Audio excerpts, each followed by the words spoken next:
malo jamrajo v studiu, da ne slišijo, seveda. Nimam objektov, subjektov pred sabo, da bi kričala. Ja, glejte, še malo bomo o tej neplodnosti. Končali smo s tem, s to potrebo, ki nastane ob ugotovitvah dela s temi pari in ki narekuje eno specifično psihosocialno pomoč tem parom, ne samo v smislu priprave na posvojitev, ampak prvo, glejte, kot osvoboditev, razbremenitev teh psihičnih in ostalih posledic, ki neplodnost prinese v zakon, in če niso odstranjene, če se ne soočajo, jih ne predelajo, delujejo celo življenje v odnosu posvojitelji, med posvojitelji in od posvojiteljev k otroku in tudi v socialno mrežo. Tako da se zelo težko nekako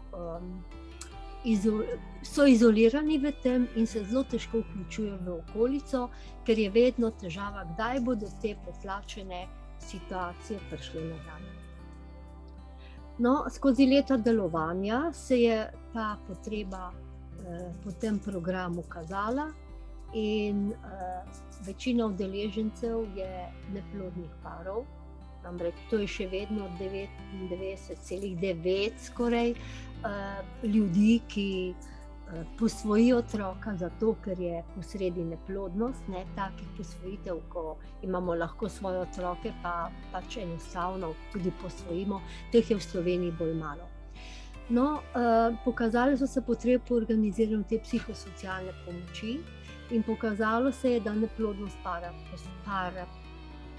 postavlja ta par zakonca v bolečo izkušnjo drugačnosti, pogosto se sramujete tega stanja in glejte, ker ne moreta roditi otroka, in to je ena posebna zaznamovanost, o kateri sem se poučila ob njihovih izkušnjah, ne? Kako težko in ob izkušnjah otrok, posvojencev, starejših, ki so se pojavljali k meni in prosili, kako bi urejali situacijo doma, ker so prišle hude težave. In tako sem ugotavljala, da je vedno vse težave kasneje so nekako temeljijo iz enega istega vira. Iz tega, ko ljudje, veste, veliko posvojitelj tudi ni imelo pred toliko časi, leti nazaj možnosti, da bi bili v pripravi, tudi če bi si želeli. In seveda si jih to korenini vse odnose do konca, dokler ne umrejo. Ali pa se ne razidejo, ali pa ne naredijo nekih razhodov na način, da otroka pustijo na centru za socialno delo, naj oni skrbijo za njega, midva pa bova življenje peljala naprej. To niso pravljice, veste, kar vam zdaj povedam. To so resnične zgodbe, ko se zgodi, ko je otrok v težavah, v hudih težavah, identitete lastne, ko se išče, kdo jaz sem, takrat je zelo pomembno, da ve, da je posvojen, da ve morda od kje korenini biološko in potem nastanejo težave. In ni tako malo primerov, ko se takrat posvojiteljski starši znajdejo pred strokovnjakom, ki jih povabi v sodelovanje, ne? In glejte, zdaj bo nekaj, kar bo težko slišati, praviloma so ženske tiste, ki to skrivnost neplodnosti bolj skrivajo, in ni malo primerov, ko se zgodi, da ženska postavi možakarja, svojega zakonskega partnerja, posvojiteljskega očeta, pred odločitev. Ali ona, torej ta otrok posvojen, ali pa jaz. Daj se podloči. Ko sem jaz prvič zvedela za take primere, glejte, mi je vse dol padlo. Ampak to je naša realnost. Če ne predelaš te neplodnosti in posledic, celo življenje gre to s sabo. in v vseh odnosih korenini, seveda ne v plus, v minus. No, in raziskava leta iz 2 leta, jaz sem večjih raziskav delala, ampak 2, 3 so bile take obsežnejše in je pokazala, recimo, da ti ljudje doživljajo neverjetno močno zaznamovanost. In pari v 2002, od teh, ki zdaj govorim rezultatih, to so bili samo pari, ki so se vključili že v program priprave in so bili vprašani, kako so se počutili pred vključitvijo v program, ne? Kako bi oni ocenili svoje stanje zaznamovanosti. Ne? In ne boste verjeli, 74% jih je odgovorilo, da se doživljajo kot zaznamovani. In tako jih tudi tak odziv dobivajo tudi v okolju. Ne? In poglejte, 12% od teh 74 pravi zelo, zelo močno zaznamovani. Veste, jaz sem se s temi močno zaznamovanimi občasno tudi srečala. To je tako težko, da lahko mejijo, da hodijo po robu med življenjem in smrtjo. To so neverjetne. To sem imela včasih prav, kako naj vam rečem, urgentne pogovore, urgentne situacije, da smo premaknili situacijo, da ni šla v smrt, ampak je šla v življenje. No, in 62% teh pravijo, absolutno, počutimo se popolnoma drugačni od parov, ki imajo otroke. In to je ta zaznamovanost, o kateri si ne smemo zatiskati oči in o kateri sem jaz veliko strokovnih predavanj imela, kdor me je hotel seveda poslušati ali pa kdor je hotel v program priti od strokovnih delavcev. Vsekakor vam pa moram povedati, nisem pa uspela, da bi doktrino postavili tako, da bi bilo obvezna pomoč parom in da bi šele potem se lahko vključili v pripravo na posvojitev. No, ni pa tako majhen odstotek, veste, tudi med strokovnimi delavci, ki se ne zavedajo tega. Namreč kar 65 po eni drugi situaciji so bili vprašani strokovni delavci, 2 skupini, in torej izvajalci posvojitve in uporabniki. In izvajalci so v velikem deležu, 65% deležu, povedali, da oni vejo za to, da neploden par, če pride tudi k njim za posvojitev sprošno, se doživlja kot močno zaznamovanega. In poznali so tudi, kaj ta zaznamovanost posledično pomeni. Hočem vam povedati, ve se, ampak se ne naredi nič.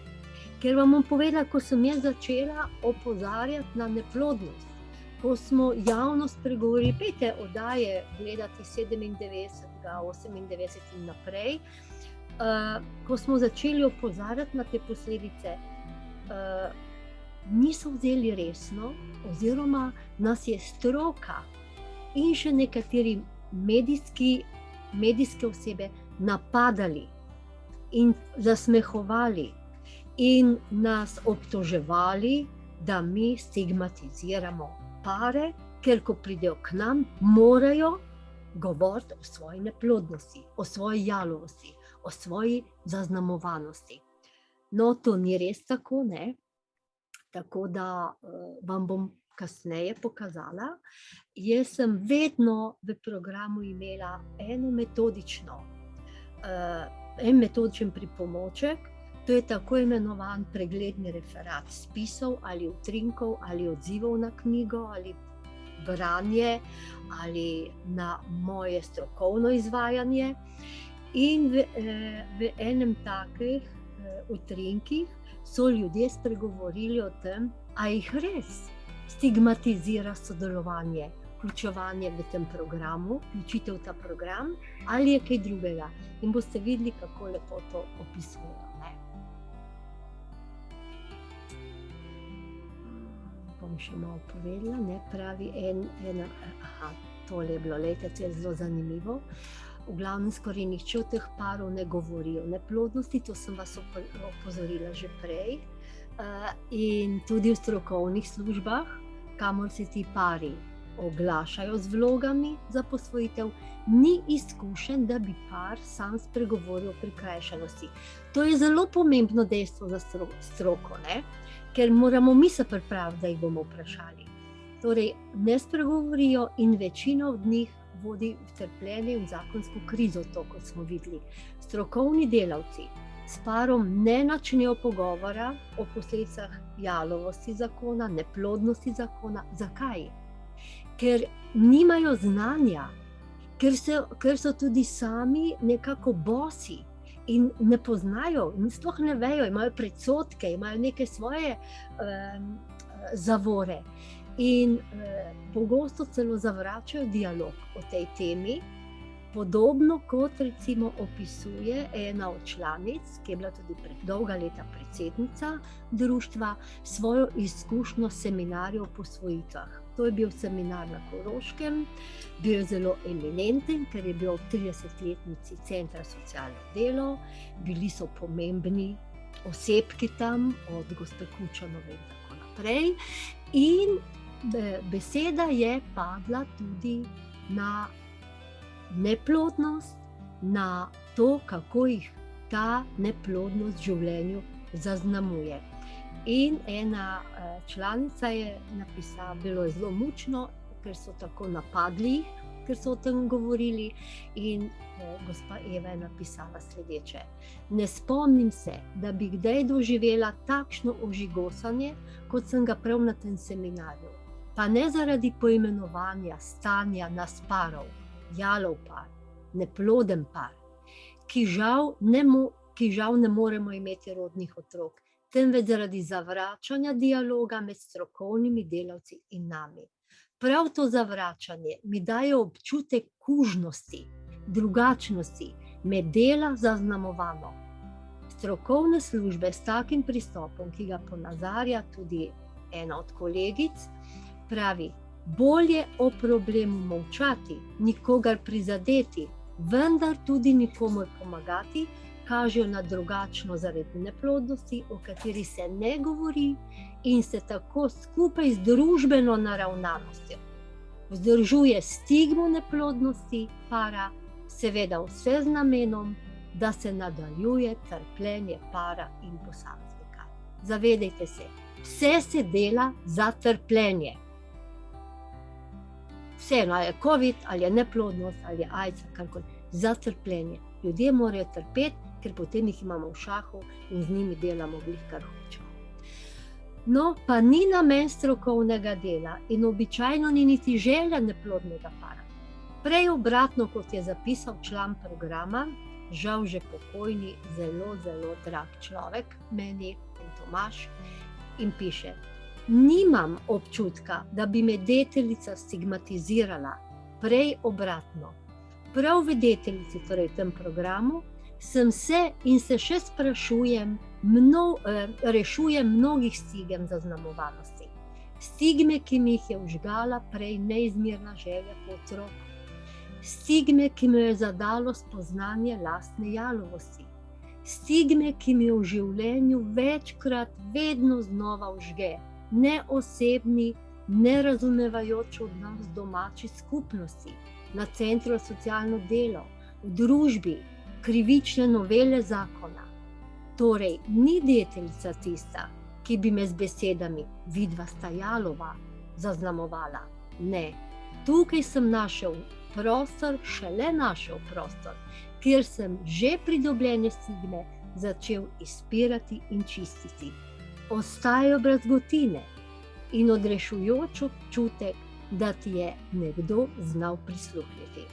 No, o tem tudi Cooperjeva govori, družinska terapevtka, ki izhaja iz izkušenj lastne prakse in opozarja, da se večina jalovih parov ni pripravljena spoprijeti s krizo neplodnosti in tudi strokovnjaki ne upoštevajo te izkušnje jalovosti, ki pogublja pare. Razlogi so v tem, da večina neplodnih parov o tem ne želi govoriti, molči in tudi ne išče pomoči in se marsikateri niti ne zaveda, od kje prihajajo težave, ki jih imajo. Moje raziskave, še posebej zadnja v letu 13, so pokazale, da je najpomembnejši izhodiščni element, ki bi ga morali upoštevati pri slednjem oblikovanju pomoči parom s težavami neplodnosti oziroma priprave na kvalitetno posvetov partnerstva, prav neplodnost para in njene posledice na posameznika, na partnerski odnos in kasneje na odnose tako med člani posvojiteljske družine, posebej še na starševsko odzivanje potrebam posvojenega otroka. No, tako sem zaključila z enim takim, zdajle bom pa vam prebrala, pregledni referat. Glejte, jaz sem vam že povedala, pregledni referat je samo oblika, metodični pripomoček v programu in je prilagojena oblika mini raziskave, ki je metodološka posebnost socialno-andragoški metodi. Veste, vsi so se spakovali, kaj je to socialno-andragoška metoda, pa Rugel, pa tako naprej. Jaz sem se tam naučila, to ni nič drugega kot učenje novih socialnih vzorcev vedenja, ki bodo pripomogli, da človek splava iz stiske. Kajti, če bo deloval isto na isti način, na istem nivoju zavedanja, duhovne rasti, bo vedno v stiski. Samo to je, nič drugega, ne? Torej, zato so in v našem programu nastanejo te mini raziskave tako, da na podlagi strokovnih izhodišč, to, kar sem že prej rekla, ali pa člankov, ki jih damo za prebrati, ali pa knjige, ki jih berejo člani programa, ali pa recimo izpoved osebnih izkušenj, predvsem na tako imenovanem uvodnem nagovoru. Potem te spise, te utrinke dobi eden od njih in njihova sporočila iz teh spisov, avtentična sporočila v prvi osebi, poveže v pregledni referat in jih naslednjič predstavi vsem članom. To je zelo pomembno. Prvič, ko se izpoved dogaja na skupini, so povezani energetsko.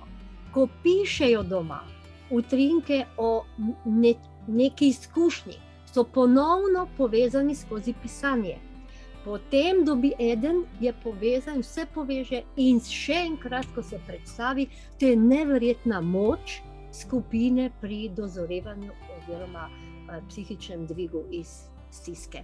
No, in te mini raziskave služijo običajno kot izhodišče za sprotne raziskave, za sprotno odzivanje na porajajoče potrebe vključenih članov. Meni so pa velikokrat pomagale, da sem znala iskati še kakšne dodatne metodične elemente, kako se jim približati in pomagati pri zorenju. No, in tukaj je eden prvih spisov v našem programu, ki so ga ljudje, člani programa, morali napisati, dobili kot nalogo.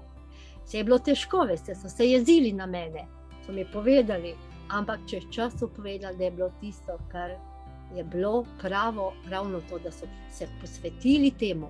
Naslov je pa bil Moja jalovost, včeraj, danes, jutri. Namerno jalovost, veste, ne sterilnost, pa neplodnost, to ni nič. Moja jalovost, včeraj, danes, jutri. In kaj pišejo? To je dobila ena članica, ena gospa specialistka in je uredila 23 spisov, prebrala in napisala takole. Prvo poglavje je imelo naslov Upanje, razočaranje, jeza, bolečina, žalost, nemoč, prežema vsa čustva posameznika, ki se sreča z neplodnostjo. In piše, večina članov je ob spoznanju nezmožnosti za nositve doživljalo globoke bolečine, občutke žalosti, razočaranja in nemoči, kar je poglabljalo neuspelo zdravljenje. O tem so pisali domala vsi člani.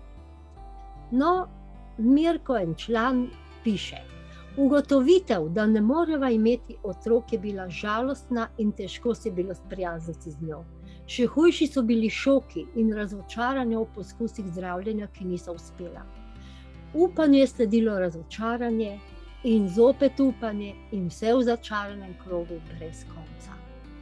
No, neko gospo Berto je njena odpoved na področju otrok, ki zaseda na njeni lestvici najvišjo, izjemno visoko mesto, lestvici vrednot seveda, zelo prizadela. Piše: ko sem mesec za mesecem najden zakonu vedno bolj ostajala razočarana sama nad seboj, ker ne morem in ne znam uresničiti osnovnega, biti mama, sem vedno bolj popuščala tudi na vseh ostalih področjih, na katerih sicer doslej nisem imela težav in sem jih z lahkoto obvladovala. Bila sem jezna, ogorčena, razočarana. O enakih prestanih mislih na otroka, ki ga ob mnogih neuspehih zanositvah ni bilo, piše Stane. S časom, ko pa do otroka nisva in nisva mogla priti, je najino življenje postajalo vedno bolj odvisno od misli na otroka. Se spomnite, sem rekla, 64% dneva naših misli, ki jih imamo, ki jih zaznavamo, je prepojeno z mislijo na otroka. Tudi v trenutkih, ko bi se lahko sprostila, sva mislila na najine težave. To je v tem prvem delu. Drugi del je povzela pod naslovom Moreči občutki drugačnosti in krivde do otroka ne bo, spremljevalka slednjega neplodnega para. Nekateri med nami, torej ti, ki so dali spise, predvsem ženske, so ob spoznanju nezmožnosti zanositve oziroma neplodnosti doživljale poleg prizadetosti tudi moreče občutke drugačnosti, manj vrednosti in celo iskanja krivde ter nenehnega spraševanja, zakaj ravno jaz? Zakaj je to doletelo prav naju? Metka je občutila bolečo drugačnost, pravi, da si ni hotela nikoli priznati, da je jalova, da je neplodna, toda vedno znova je doživela razočaranje. Po vseh 6 splavih so ji ostale samo travme. Zinka v spisu iskreno priznava, da o jalovosti sploh ni dosti razmišljala, kot da se to njene tiče, vidite, kako porinejo, ne, v podzavest. Ampak samo njenega moža, torej ne nje, ampak samo njenega moža se to tiče. Ni si želela priznati, da ne bo mogla imeti svojega rodnega otroka, temveč se je temu izmikala in iskala izgovore. Podobno se spominja Lidija. O svoji neplodnosti nisem razmišljala prav dosti. Bilo je, kot bi se vse skupaj dogajalo neki drugi osebi. Govorila nisem niti o svojih čustvih. Nikoli si nisem rekla ali pomislila, da sem neplodna. To je bilo obdobje, ko sem se zdravila. Kasneje sem o tem razmišljala še manj. Bežala sem pred resnico, o celoti problema in reševala delčke, dneve in ure. Bila sem zaposlena s sramom, strahom ter nemočjo. Lidija je v programu ogromno naredila zase in za svoj zakon, zato danes pravi: svojo jalovo sprejemam, ne čisto v celoti, saj zaenkrat niti ne rečem tako, če bi zmogla reči, da sem jalova. Bi to pomenilo, da to res sprejemam. Priznanje samemu sebi, da sva jalova, da rodnega otroka ne bo, je najtežje dejanje za par, vendar zdravilno in odločilno za njuno zdravo partnerstvo. Iz nekaterih spisov lahko razberemo, da je kar nekaj parom oziroma posameznikom uspelo sprejeti lastno jalovost, se otresti njenega bremena in se sprijazniti s tem, da otroka ne bo. Zinka piše: in Ana tudi, ki je po več letih neuspešnega zdravja, preiskav in operacij dozorela do tega spoznanja.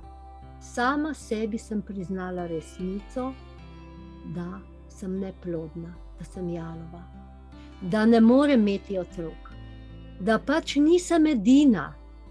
Sedaj se sprejemam takšno, kot sem. Ne muči me več občutek krivde. Podobno je spoznal Vinko, ki se je na začetku počutil drugačnega, ob pogledu na otroka ga je obšla žalost in občutek praznine. Sedaj mi je kljub vsemu lepo. ker sem se sprejel in se spoštujem tak, kakršen sem. Dopovedal sem si, da nisem nič slabši od drugih in da je življenje vseeno lepo. No, in tretji del preglednih referatov je avtorica referata naslovila: V svoji bolečini nisva sama. Lahko jo premagujeva ob drugih, ki so imeli podobne ali celo enake težave, jih deliva z njimi in njihova pot nam je smerokaz iztrpljenja. To je izredno pomembno, veste, da imajo podporo parov, ki so že prehodili pot. Nekateri med pisci so omenili, da je njihovemu dvigu iz stiske neplodnosti pripomoglo spoznanje, da v svoji bolečini niso sami, da niso samo oni tisti zaznamovanci, saj se preko programa v Deteljici srečajo s pari, ki imajo enake težave, in to jim veliko pomeni za vzpodbudo na poti duhovne rasti. Stane piše: Vključila sva se v Deteljico, sicer z upanjem, da prideva do otroka po drugačni poti. Ja, veste, to je figa v žepu, ne? Vendar to ni več najin primarni cilj.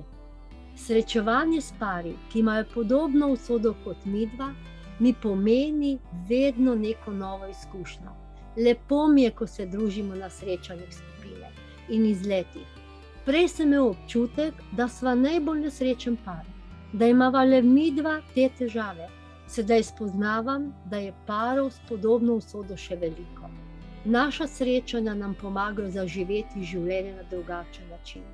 Vedno bolj spoznavam, da je treba življenje sprejeti takšno, kot je. Vesel sem, ker to mišljenje vedno bolj opažam tudi pri ženi. No, in Jana pravi, da je na začetku doživljanja jalovosti predvsem prizadelo v službi, a se je sčasoma sprijaznila s tem in je to svojo drugačnost sprejela kot nekaj normalnega. Piše: Veliko mi je pomagalo razumevanje in pa pogovori z možem. Sedaj, ko ni več zdravljenja in ne več večnega čakanja, ali bo nosečnost ali ne, živim veliko bolj sproščeno in umirjeno. Veste, pari, ki se družijo v skupini, ki se vključijo, oni dobijo tematiko, vsebino, oni dobijo izzive, da se pogovarjajo o tem, o čemer teče beseda na skupini. In tako recimo so bili pari iz Pirana, iz Bele krajine, Semič, ki so mi rekli: A veste, toliko naju je okupirala ta tema, da sva bila do doma, do Pirana, čisto tiho in vsak sva bila v svojem svetu in razmišljanju. Ali pa drugi, sploh nisva vedela, kdaj sva prišla v Semič, tako sva se mi dva pogovarjala o temi, ki je bila izpostavljena, ali pa o problemu, ki je bil izpostavljen na skupini. To je tisto, ko spodbudi pogovor med ženo in možem, a ne? No, in prav ti dve omenjeni postavki sta, kot lahko razberemo tudi iz ostalih spisov, pravi avtorica referata, temeljna pomoč in nato posledica pri preseganju in sprejemanju jalovosti. Torej, najprej s pomočjo programa, iskreno priznanje samemu sebi in sozakoncu, odkrito pogovarjanje o težavah zaradi neplodnosti z možem, ženo, v posvojiteljski skupini in tudi z bližnjimi. Posledica česar pa ni le sprejemanje svoje oziroma najine neplodnosti, temveč tudi bolj polno in osrečujoče bivanje na vseh področjih življenja. Kajti, kot je bilo omenjeno na začetku, boleče doživljanje neplodnosti ne prizadene človeka samo v tej točki, temveč posledice soočanja z neplodnostjo preplavijo celega človeka in se njegovi uničujoči izrastki razrastijo čez vse človekovo življenje in delovanje. Naj navedem nekaj misli iz utrinkov, ki govorijo prav o tej vzročno-posledični zvezi. V tem času, ko sva z možem vključena v program, se mi zdi, da vidno zoriva. Vidim, da naj jo je ta izkušnja neplodnosti prisiljala k delu na sebi. Pripomogla je tudi k temu, da je najin odnos še bolj dozorel in sva postala še bolj povezana. Naučila sva se poslušati in razumeti drug drugega. Imam občutek, da sva postala dve samostojni osebi, ki se imata radi in radi živita skupaj. Tako me je pot pripeljala do deteljice, to pa Bojana, druga piše, ki mi veliko daje za najino skupno življenje, da poglobiva najin odnos in začneva novo pot, pa tudi, če otroka ne bo. Podobno kot Maja razmišlja njen mož, ljubezni in z ljubeznijo in z razumevanjem skušava preživeti lepe in težke trenutke ter skušava živeti polno in koristno. Na posvojitev sva pomislila velikokrat, vendar je bila odločitev težka. Porajalo se je veliko vprašanj, odgovore sva dobila v deteljici, v katero sva se vključila. Prav tako pa tudi mnogo napotkov in idej za bolj kakovostno življenje. In Mirko, kako on piše, Jana, vesela sem, da sem v društvu deteljica, saj tam izvem veliko novega in zanimivega, predvsem pa koristnega za svojo pripravo na posvojitev otroka. Poleg koristnega znanja pa si popestrim življenje še s pohodi, seveda in druženji. Jani pritrjuje tudi njen mož, ki pravi, da se mu je s vključitvijo v program življenje spremenilo. Tako si lahko vsaj malo popestrim življenje, vse mi je bilo do sedaj vedno prvo delo in nisem imel časa spoznati lepo Slovenijo, poleg tega pa se veliko naučim in pripravljam na posvojitev. In Stane pravi, sprijaznila sva se z najino jalovostjo in se odločila, da začneva misliti tudi na naju in življenje brez otroka. No, pri vseh teh, naslednji piše, pri vseh teh problemih mi je stal ob strani mož. Začela sva malo bolj misliti tudi na naju, na najino življenje brez otrok. Zdi se mi, da sem se zadnje čase bolj umirila. Veliko hodim v naravo in na izlete. Življenje skušava čim bolj uživati in nadoknaditi zamujeno. Misel na otroka, ni več prva stvar v najinem življenju, pravi Metka. Ko pa sva se jalovosti zavedla in jo pomoči skupine sprejela, sva tudi začela razmišljati in živeti temu ustrezno. Začelo se je najino preseganje jalovosti. Po tistem trenutku dejavno gradiva najin odnos in se pripravljala na dan, ko bo prišla novica otrok. No, svoj spis Silvo zaključuje. O besedi jalovost se tipke na tipkovnici nič več ne zatikajo. Kajti spoznal je, da je bila resnična jalovost v njenem zakonu, kaj je bila resnična jalovost v njegovem zakonu in zapisal. Jalovost je bil čas, ko sta pred drugimi skrivala dejstvo, da ne moreva imeti rodnih otrok in s tem obremenjevala le drugega, ter vsa nestrpno čakala dan, ko bo prišla vesela novica, nosečnost. Jalovost je bil čas, ko sva mislila, da bo vse minilo samo od sebe, da se ne bo potrebno izpostaviti, povedati, kaj mislim o najini jalovosti. Čas, ko sem verjel, da lahko medicina naredi vse. Čas, ko sem se otepal vseh misli na možnost, da ne bova imela rodnih otrok. Preseganje jalovosti, piše avtorica, pelje samo preko njegovega sprejemanja, saj niti sprejem otroka v posvojitev ali rejništvo ne bo nikoli spremenil dejstva, da smo jalovi ali neplodni zakonci. Posvojen otrok ne more biti nadomestilo za jalovost, ne more biti nadomestek za rodnega otroka, ne more zbrisati dejstva najine jalovosti. Jalovost te zaznamuje in počasi postane del tvojega vsakdana, pravi Maja. In kot je o tem jasno zapisala Minka, najina jalovost je dejstvo, ki naj bo spremljala do smrti. To je najino življenjsko poslanstvo. Bežanje pred jalovostjo je pa res jalovo početje, je zapisala avtorica preglednega referata. To je najpomembnejše spoznanje posameznika in para na poti k kakovostnejšemu življenju s partnerjem ali z otrokom ali brez otroka. Neplodnost postavi vsak par posebno življenjsko situacijo, kot je avtorica preglednega referata strnila misli iz spisov. Naša pot do otroka bo pač drugačna od velike večine parov. Vendar pa ta drugačnost nikakor ne pomeni, da so zato naši odnosi v družini slabši, ali manj pristni, manj kakovostni, ali da so naši otroci manj srečni, osrečujoči in jim primanjkuje ljubezni. Večkrat prav nasprotno. Kljub vsemu temu, da mora enkrat jalov par sam spoznati, da je vsako izmikanje, sicer boleči resnično neplodnosti, vsak beg pred sprejemanjem samega sebe, lastne neplodnosti ali sozakončeve, ter vsako zatiskanje oči pred dejstvom, midva ne moreva imeti rodnih otrok, v resnici jalovo početje. In take jalovosti nas bi lahko oziroma bi nas moralo biti strah. Tako je zapisala naša Bernarda ta pregledni referat in prav do tega spoznanja lahko dozorijo neplodni pari v programu psihosocialne pomoči.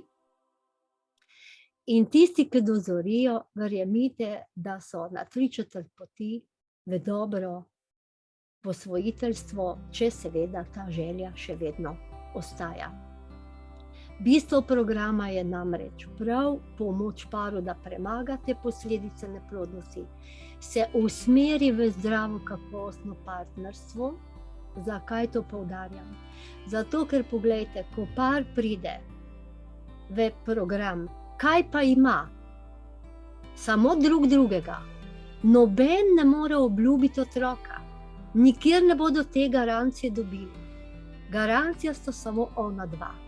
In zato je bistveno, da takoj začneta delati na tvornem partnerstvu, na odprtosti, da se pogovarjata o vsem, kar bo pomagalo, da prideta do resnice, da otrok verjetno ne bo.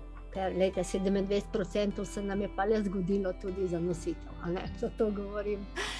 Torej, se usmerijo v zdravo, kakovostno partnerstvo, na morebitno življenje brez otroka se pripravijo, ali pa na morebitno starševstvo tujem otroku.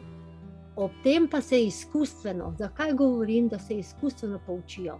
Ker je veliko, mi imamo velika sortiman ljudi, ki imajo že 10, 15, 20, 30 letne izkušnje s posvojiteljstvom, imamo že odrasle posvojence, ki pridejo v program in govorijo o teh specifičnih potrebah posvojenega otroka in o tem, kako pomembno je bilo, da so starši predelali neplodnost in kako pomembna je ta predelava za zdravo komunikacijo v družini, za odprtost do vsega, kar otrok potrebuje pa pomembne informacije o tem, zakaj je bil posvojen, od kod prihaja in kaj je tisto, kar najbolj potrebuje.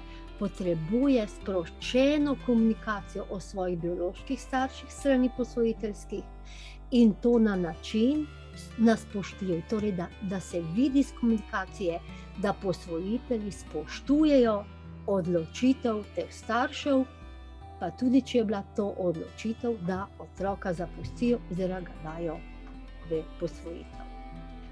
No, in zaključila bi z enim luštnim citatom Antonija Demela iz dela Minuta nesmisla, ki pravi: Učitelj je rekel nekemu socialnemu delavcu, ne sem le socialna delavka, pa rada slišim tam, kaj špikajo. Učitelj je rekel nekemu socialnemu delavcu: bojim se, da delate več škode kot koristi. Zakaj? Ker poudarjate samo eno od dveh zahtev pravičnosti. Katero namreč? Ubogi imajo pravico do kruha. A katera pa je druga? Ubogi imajo pravico do lepega. Kaj sem s tem mislila? Lejte, mi smo v družbi, vsi nad Belisu se poučujemo skozi hiter kurs, kot rečemo. Kaj v resnici so programi za naše razumevanje življenja? In koliko je skritega nasilja skozi družbo, skritih vzorcev, ki nam programirajo naše prepričanja oziroma naše vedenje. Glejte, in ta minuta nesmisla, ki jo tukaj izpostavlja Demelo, o čem govori? Govori o tem, za kar se jaz borim že 30 in več let. Ne rabijo posvojeni otroci, ne rabijo otroci, ki potrebujejo posvojitev, ker ostanejo brez rodnih staršev, brez njihove skrbi.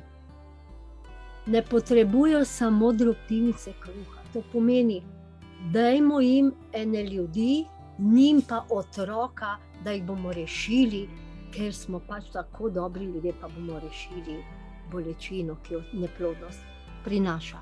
Ne. Program želi nekaj drugega.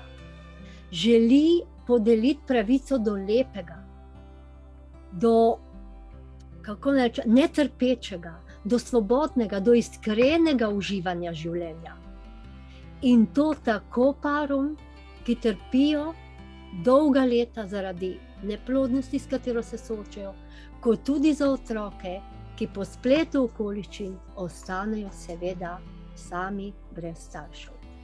To je tisti moto, kateremu sledim, in to je misel iz mojega magisterija, ki bom še velikokrat povedala, zakaj sem ga pisala. Tako, to nekako bi bilo vse, in upam, da ni bilo preveč, in če bo kakšno vprašanja ali kakšni interesi, evo, tukaj sem na Belisu, v najlepšem studiu, danes čisto na novo, in sem bila tako presenečena, ampak po svoje prav, ker smo Mihaelu zapeli in mu voščili, in mu želim res še enkrat, naj vztraja, če jaz vztrajam 30 in več let na tem posvojilu, kaj 30, od 86. leta, zračunajte, to je 37 let in imam sama polena pod nogami. Ampak veliko lepega doživim, veliko dobrega naredim za ljudi in ljudje živijo svobodno.